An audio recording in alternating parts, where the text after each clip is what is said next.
It is 2050, and 7 teachers are asked to revise the children's literature in their school library.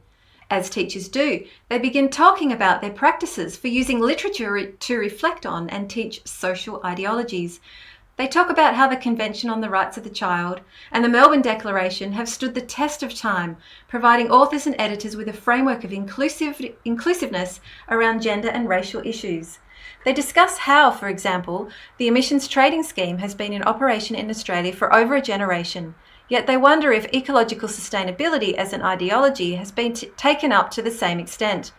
The teachers come across 3 notable texts from the 2015 Children's Book Council Awards.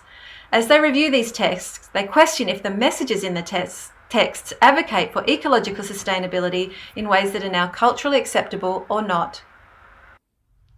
Hello, my name's Dr. Glenn Auld and I'm here with Dr. Peter White, and Muriel Wells has left us, but she was also part of the paper and she's pursuing other careers now. She's retired from Deakin. Hi, I'm Peter White. I'm very pleased to have worked with Muriel and Glenn on this paper, and we're looking forward to telling you a bit about it.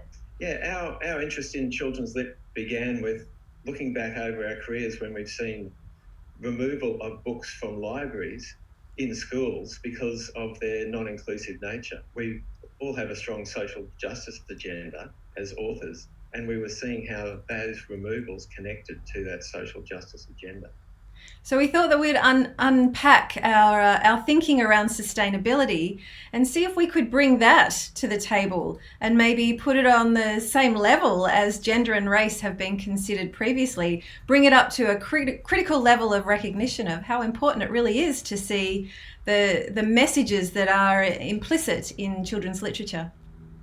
Yeah, in any children's book or any text at all, there are embedded ideologies, and the reasons why a lot of those books have been removed is because the ideologies that are in there around race and gender are not inclusive of the outcomes of the Melbourne Declaration and things like that that we uphold as teachers and researchers.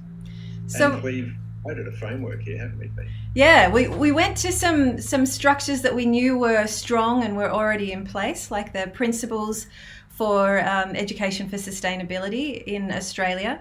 And we used those matched against the 3 pillars of sustainability to then really explore what could we say to editors, authors, illustrators, parents and educators about what they could think about if they wanted to evaluate their children's literature.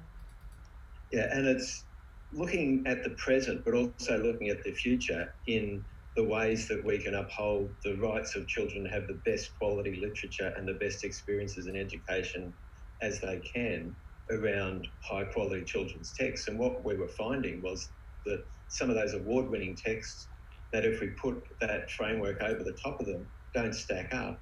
And we would be looking in the future and seeing how some of those texts might be removed from shelves in the future. So they probably aren't the best quality children's lit that we should be using right now.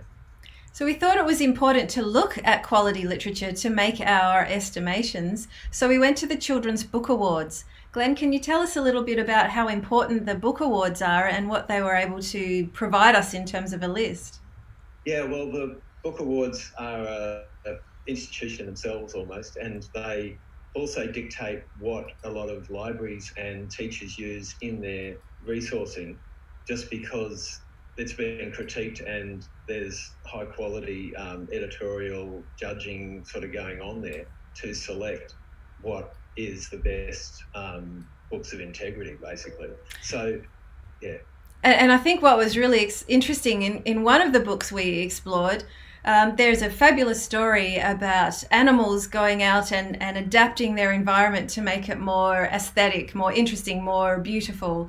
And we could certainly see that educators would want to take that up as a class activity, but we had some real concerns about what the impact of that might be on the environment.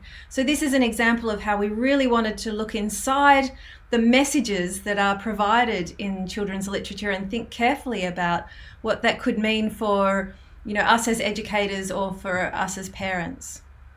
And it's interesting you say that, Peter, because a lot of teachers would have those similar critiques of gender and race just implicitly and built into their teaching because of the broader agendas that have been going on in education for generations now almost. but the sustainability agenda is still developing in teachers becoming. And what this article will do is support that becoming and that awareness and critical understanding of the importance of sustainability as part of a social justice agenda. That's fantastic, Glenn. Thank you. It was a pleasure working with you.